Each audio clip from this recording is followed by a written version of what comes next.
Hello people there in NFL, which is probably not, but if you happen to stumble upon this video, today is my NFL Power Rankings post-draft, and if you guys are watching, subscribe and let's get into this. At 32, I have the Miami Dolphins with their low quality logo, and this is not a change from my last Power Rankings. Honestly, they had 13 picks in this draft, and I don't think any of them are too crazy to make them go up any power ranking spots, but some key additions include Caden Proctor, I think more of a developmental piece. Chris Johnson's a good pick that I think is ready to go. Jacob Rodriguez will be a game changer on the defense. And then Chris Bell is coming off a season-ending injury, but he's still probably going to end up being wide receiver 1 for the Dolphins. I don't know why they waited so long to take a good wide receiver in this year's draft. They picked up Caleb Douglas pretty early on, but I don't think he's going to be a wide receiver 1. And I think that would fall more to Chris Bell. At 31, I have the Cardinals. That was pretty embarrassing. I misspelled, but we fixed it. We're just going to go along with it, okay? It adds charm. But they not changing position either. They made the interesting choice of going with Jeremiah Love at pick 3, but then they did get him some O-line later on in round 2. And then Carson Beck, nothing too impressive. Not going to be their franchise guy. At most, I think he's a backup quarterback in the NFL. But still, nothing too crazy out of the draft that would make a game changer. At 30, I have the Titans moving one down.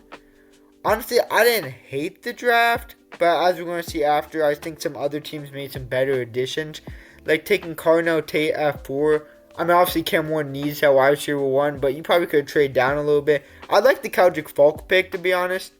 I think he has the upside and explosiveness to be a great edge rusher, including with someone like Robert Saleh coaching him. Anthony Hill Jr. I think was another steal, I think in like the 3rd round, because early on we were thinking he was going to go round 1, so great steal to pair up with Cedric Gray. And then another steal in round 4, I'm pretty sure Nicholas Singleton looked really good his first few seasons with Penn State. Obviously Penn State did not produce well last season. I think he was injured, so that also includes that, but I think he could be really good to team up with someone like Tyjae Spears, because I think Tony Pollard's time is definitely coming up with the Titans. At 29, I have the Jets moving up one position, basically switching with the Titans, and that's single-handedly because I think they've made some better picks than the Titans, including the David Bailey pick, which did some controversy if he should have went at 2 or not. We'll just have to see. I don't personally love the Kenyon Sadiq pick at 16. I know some people do, but I think that he should have went to a team that will actually utilize him way better, because I just don't think the Jets need him when they drafted Mason Taylor last year in the 2nd round. And then Omar Cooper Jr. they snagged by trading back up into the 1st round. I think he should have went way earlier. Overall, I think the Jets are going for more of an approach of let's rebuild for whoever the QB will be in next year's draft class, like our Arch Manning or Dante Moore. Because obviously, even if you get these weapons, I don't think Geno Smith is going to do anything. It's Geno Smith we're talking about.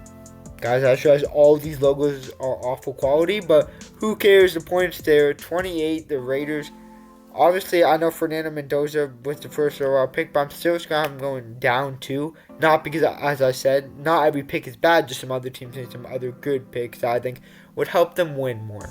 Fernando Mendoza, I don't know if he's even going to start his rookie season. Jamad McCoy, if he plays, amazing steal. Who even knows if he has a leg, by the way these teams were treating him while he was sliding. And then Mike Washington Jr. could be viewed as the 3rd best running back option that was in the draft. A 1-2 punch with Ashton Jeanty and Mike Washington. At 27, I have the Saints. They also moving down 2. Outside the Jordan Tyson pick, I don't really love any of the other picks. The Christian Miller pick was alright to put on the D-line. I think the Oscar Delp pick does have some potential because they chose not to bring back Taysom Hill as of right now. So there's getting some weapons for Tyler Sherwood and Jordan Tyson and Oscar Delp. I think the two of them could be the best at their positions in the draft class if they really develop well. At 26, I have the Giants moving up one position. Some key additions include Arthur Reese, which I think was a steal at 5, because personally I am going at 2. He could play that linebacker in off the edge for the Giants. Francis Magnolia to help guard for Jackson Dart and Cam Bam-Skadaboo. Colton Hood, a pick that could have went in the 1st round, slid a little bit into day 2, and they were able to snag him. And then Malachi Fields, who was hyped up at one point, but obviously nothing more than a wide receiver 2 in my opinion. But still, I think the Giants wide receiver room is kind of shaping up pretty well with Malik Neighbors, Darnell Mooney, Calvin Austin, Malachi Fields, and I think there's high upside with this room. At 25, this is one of our first true slides of the power rankings. Falcons moving down 3. Personally, didn't love much of their draft class, to be honest. Avion Terrell, good pick, obviously notes in the blood with his brother AJ Terrell, but he's still undersized, 5'11". Zachariah Branch, another undersized player at 5'8", good at returning kickoffs and punts. Don't know if he's going to come down much 50-50 balls, obviously he's 5'8". And then Harold Perkins, they grabbed him like the 6th round. He's not an instant impact now. I think he has the characteristics to maybe develop into a starting linebacker for the team, but nothing too impressive out of the Falcons. At 24, I have the Browns jumping up 4. The Browns do this thing every year where their draft class looks so good, but they're never able to produce that on the field. And maybe it's the quarterback issues, maybe it's the whole organization being awful, but their picks are always so good, and I'm going to have them moving up 4, and they're probably going to end up not even playing that good. Spencer Fano at 9, you wanted him at 6, you traded down, you were still able to get him. Amazing pick. Casey Concepcion, I think if he could separate and not drop some of the important balls, an amazing wide receiver. They doubled up by getting Denzel Boston. Frankly, the opposite of Casey Concepcion, who could come down with the 50-50 balls and run the routes really good. Emmanuel McNeil-Warren, an amazing steal at the end of the 2nd round, which I think he could have easily went round 1. I just think some teams were wary out of his stats. Basically played at Toledo, kind of like a similar situation of Mike Green in last year's draft class. But if the pieces just come together, the Browns could actually be good. I think QB is their biggest issue, and they could never address it. At 23, I have the Panthers not moving at all. But I do actually like their draft class, to be honest, and there could be some arguments that they could have went up in the rankings, but Monroe Freeland, I think, is more of a developmental guy. Lee Hunter can make an impact if he's playing like he was in the second half of the Texas Tech season. Chris Brazo, I think, was an amazing steal in whatever, round 3 they got him, because they're not looking for a wide receiver 1. They have that in Tet McMillan. But then you have someone like Jalen Coker, who could look like a wide receiver 2 sometimes, but then Chris Brazo is just a really tall target, and I really do like what they're doing with getting Bryce Young all these weapons. Now I think Sam Heck, which I know was late into day 3, I think he could end up being their starting center at the beginning of the season. I view him as a top 2 center in this draft class, and the fact that he fell that far, I think, is an amazing value for the Panthers, and he can actually bring value to the team. At 22, I have the Commanders going down 1 spot.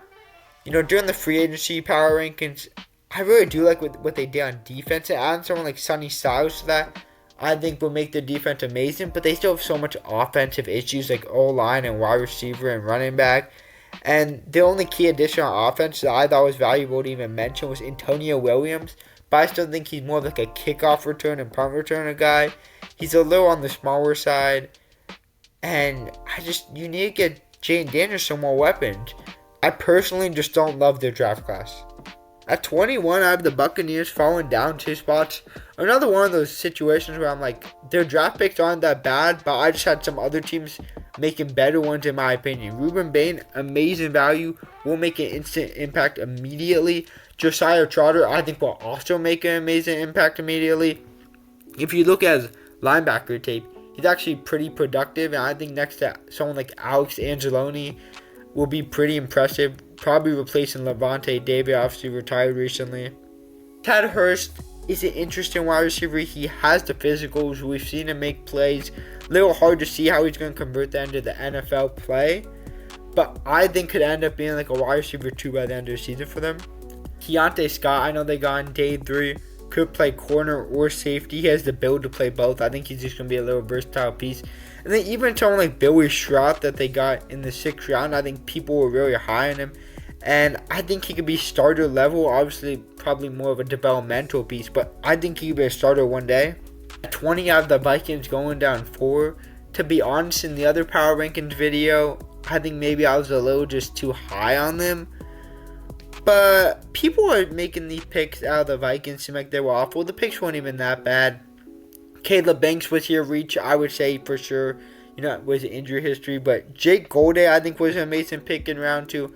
Dominique Orange, a.k.a. Big Citrus, doubling up on defensive tackle in the draft.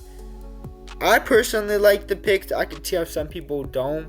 But overall, I just don't think it was an amazing draft for them. At 19, I have the Chiefs going up 5. Just like the Vikings last video, how I was high on them. I think I was low on the Chiefs because the recency bias, they weren't that good this season, but they still have the potential to even be a playoff team. And I really do like what they did in the draft. Montre Delane, do I think it was worth the trade up? No, I gave that pick a C still. Do I still think Montre Delane to come produce? Yeah. Peter Woods was an absolute steal. I thought he could have went top 5 if we look back 3 months ago. Artemis and Thomas, another steal. And then Emmett Johnson, who could have been viewed as the 3rd best running back in the draft class. They steal in round 4. I think is an amazing running back room between Kenneth Walker, Emmett Johnson, and Kareem Hunt. The Chiefs are really trying to get their defense back to where it was, before it started crumbling. And I really do like the picks that they made. They still do have some offensive holes like tackle and wide receiver and maybe even tight end. But I don't hate it. I have the Colts going down 1.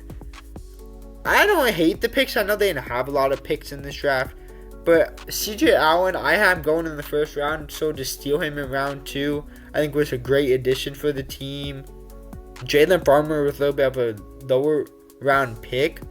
But I'm still somewhat high on Jalen Farmer. I think he can still be a startable guard in this league. And then Deion Burks, maybe one of the best values in this whole draft class. Deion Burks could have easily went in day 2, in my opinion. He fell all the way to the 7th round. And I think the main reason for that is Deion Burks is more of a slot wide receiver, and that's really the main thing he does. So if teams were just passing on him because they already had their slot wide receiver guys, I understand that. But if the Colts want to rotate him in, because I know they're really good at rotating in their wide receiver room, I think Deion Burks was just great value for the Colts. At 17, I have the Jaguars going down 4. I easily think the Jaguars have the worst draft class. I didn't even mention half of their draft class. I just mentioned Emmanuel Pregnon because I think he could have easily went early round 2. He ended up going round 3. Amazing steal for the Jags. Other than that, they grabbed 2 tight ends, 2 wide receivers, just positions that were not really much needed, and the picks were not really good.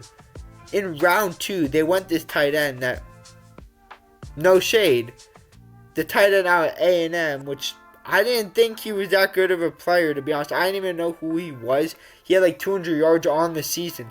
I think he's more of a blocker, but to take him in round 2, I think their front office made some awful picks this whole draft class. I have the Steelers going up 2, and because I personally think that they'd probably a top 5 draft class, to be honest. I know they came in with a lot of picks, traded some of them.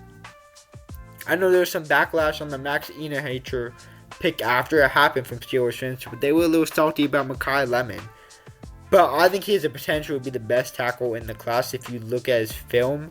He has the body size. He has not played football long, so if you get someone who can work with him, he could easily be one of the best tackles. Jeremy Bernard, they traded up for.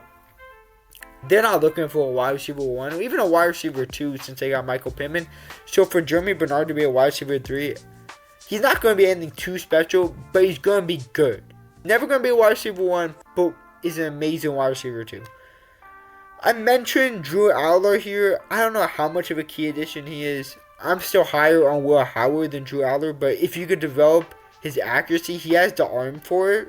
Jennings Dunker is only here because I think he could develop into a nice guard, which they are trying to convert him into. And plus for the mullet. That's the only reason here, I'm going to be honest. And then Eli Heidenreich, probably another one of the greatest value snags in this draft. Out of Navy, he's kind of like a Christian McCaffrey, running back, wide receiver, could really do everything.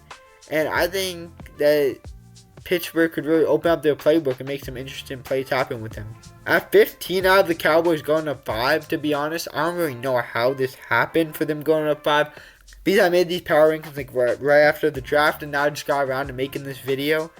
But in my mind, they went up 5 at the time. Obviously, I like the Caleb Downs pick. The Malachi Lawrence pick, I'm not the biggest fan of, but some people are treating him like he's an amazing edge rusher. Don't know much about him. He's out of UCF. And I think LT Overtime was an amazing pick in like round 5 they got him. I don't think much people are talking about that, but I thought that was great value. And the Cowboys are really just trying to patch up their holes in the defense after trading Micah Parsons. And I don't think it would be crazy for them to go for a playoff run this season. I have the Packers at 14, just staying still. Brandon Cisse, great pick, I think. I think Danny Denise Sutton, great pick for the value. And then they went ahead and grabbed Trey Smack in the 7th round. Obviously, they could not trust Brandon McManus after, his recent performances towards the end of the season. And I think Trey Smack was the best kicker, so nothing too crazy out of the Packers. 49ers still go up 2 spots, even though I don't love their draft class. I think some other teams probably made worse picks, and that's why they went up. I think Deshaun Striblin was the biggest head turner in this whole draft because he went the first pick in round 2, which I don't think anyone had him that high. Maybe 49ers are seeing something that we're not, but they were convinced that he was the number 1 guy on other teams' list, so they had to take him. Personally, I think they're just trying to make themselves feel better about the pick. But, that pick happened, whatever. I think Romello Height was great value in round 3. Obviously, he looked really good at Texas Tech this season. We have him going higher early on in the draft season. So, I think he has the potential just to be a capable starter for the team. Kalen Black is an interesting pick in round 3. Because I don't know how you're giving him playtime when you have McCaffrey, Isaac Guerendo, and Jordan James.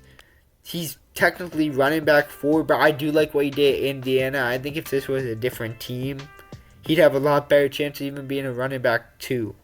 The Patriots, I have them going down to. Obviously, they had Caleb Lomu, Gabe Yakis, for some pass rush. And then Eli Raridon out of Notre Dame, the tight end. Honestly, their picks weren't anything crazy in my opinion. I still do think that they have some holes. Like, I don't think Romeo Doubs is capable wide receiver 2. But we have to see if the A.J. Brown trade is actually happening. To be honest, it probably is. But other than that, the picks weren't anything too interesting. I have the Chargers going up 1. I think the Chargers were another team with a top 5 draft class in my opinion, which I don't think people are giving them enough credit for. Akeem Mesidor, he's a great player that could produce on the field. My only issue with him is his age. He's 25. Jake Slaughter, one of the better centers in the draft class. I think he is probably a starter this season because we saw their O-line last season. Brennan Thompson, an amazing steal. He's really fast and just adds to the depth of that Chargers wide receiver room. Travis Burke is a tackle pick that not a lot of people are talking about. He looked really good in Memphis. I think could develop into an actually pretty good starter. He has the build for it. And then Nick Barrett, another pick I don't think people are talking about, looked really good at some times in South Carolina. Wasn't always the most consistent, but when he was doing good, he was definitely playing good. I have the Lions going down 2. Again, one of those teams with nothing too crazy. Blake Millward, a tackle pick. Obviously, they need some O-line help. Derek Moore to team up with another Michigan pass rusher in Aiden Hutchinson. And then Keith Abney, I think was probably their greatest value snag in like the 4th round. I think Keith Abney could definitely have went in the 2nd round. So I think that was a great pick for them when we saw their secondary was not amazing last season. I have the Bengals just saying still. I know one of these teams where they didn't have too many picks and nothing too crazy. Cassius Howell I think was their best pick. Obviously could have been a round 1 pick. So again, another edge rusher for a team who just traded for Dexter Lawrence, and they still have Shamar Stewart from last season. I think they actually have fixed some most of the holes on the defense. And then Connor Liu, as I was saying before, the centers really just fell in this class. And I think he was taken in like round 6, top 3 center in my opinion. And to be honest, I think he's actually going to start for them. And to have a round 6 player start for you is great value. At 8, I have the Ravens going up 3. I really do like their draft class. I still think their defense could use a little help. But Big Ione, easily the best guard out of the class. Zion Young, who some analysts were saying he'd go round 1. I didn't think so, and that proved to be right. But to team him up with someone like Trey Hendrickson, their pass rush is starting to look a little scary. And then they doubled up with wide receiver on Jacoby Lane and Elijah Surratt. Jacoby Lane obviously could come down to 50-50 ball, something that Zay Flowers can't do. And then Elijah Surratt is an amazing over-the-shoulder catcher. And I think giving Lamar Jackson some new weapons is actually really going to benefit him. I personally would have liked like a Kenyon Sadiq pick over Vega Ione, but they wanted to go with the safe play, and I don't blame them. At 7, I have the Bears not moving either. Honestly, pretty good draft class out of the Bears. And a lot of these teams coming up, they just didn't move just because I really do have my heart set on where they are in their potential. But good pick. Dylan Thieneman, great snag. I thought he was going to the Vikings. Disappointed a lot of people when he didn't. Logan Jones, probably the best center in this draft class. Definitely is starting for them this season. Sam Roche, a lot of people are higher on him than I am. I don't know much about him, to be honest. I don't know how much playing time he's going to get with Colston Loveland and Cole Kmet. And then Malik Muhammad's great value in like round 4. I think they got him. I think he could definitely fight for that corner 3 position for them. 6, I have the Eagles not moving either.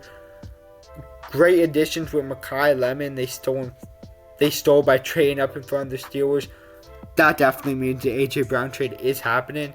Eli Stowers' pick was a little interesting to me in my opinion because I view Eli Stowers more as a wide receiver, so he basically went for 2 wide receivers in a row.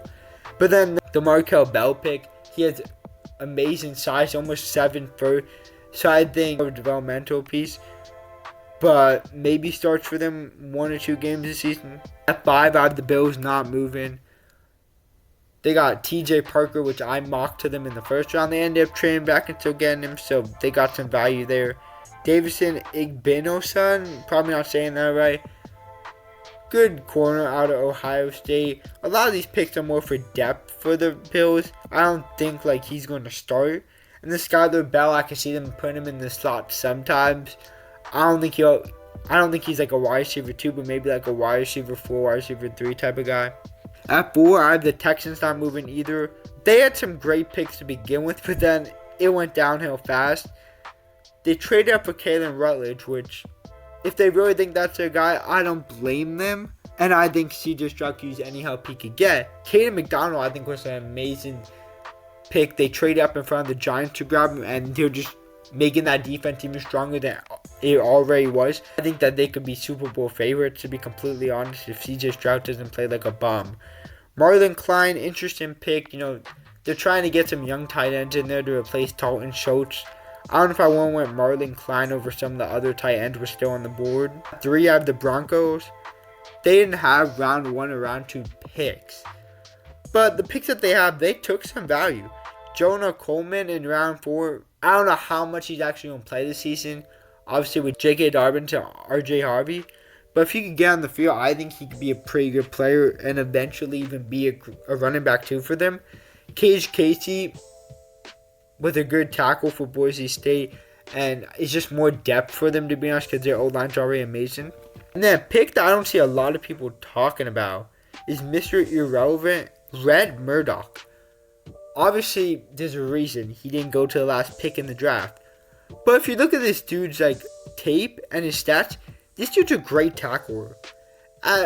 For most of the college football season, he led tackles in this league, and I just don't think most people realize that. So I think this was a great steal for some of the other picks that teams have made in the past with the last pick. At number 2, I do have the Rams falling down a spot. I did have them at 1, and I still do think that they're Super Bowl favorites. But this draft class was so bad for the Rams. I don't know what they were doing. For a team that's supposed to be win now, none of these were win now picks. And the only picks I even want to talk about is Ty Simpson. I personally don't love the pick when you could have got a QB so much better in next year's draft class. And then Max Clare, when you already have 4 capable tight ends that can catch the ball. I really do hate these picks in my opinion. And then last but not least, the Super Bowl champion Seahawks going up 1 spot to be number 1. I thought it was well deserved. Honestly, they had the last pick in every round, but they made it worth it. Jadarian Price may have been a little bit of a reach in my opinion. They were trying to trade down, I'm pretty sure, but no one wanted to. So, Jadarian Price still has the capability to be an actual really good running back 1, just top behind Sherman. I love his whole career. so a little hard to figure out what he could do by himself when he's the bell cow. Bud Clark, I think, was an amazing pick. He played pretty good at TCU, and I think he's probably going to end up starting for them. Julian Neal probably ends up starting at corner. And then Bo Stevens is a pick I don't think a lot of people are talking about. Obviously won't start now as a guard, but he has the potential to be a starting guard, and he looked really good at Iowa. Alright, so this is the end of my NFL Power Rankings post-draft. To be honest, probably won't do a Power Rankings video until right before the season. So it's going to be a little while, but we're going to have to find other stuff to do.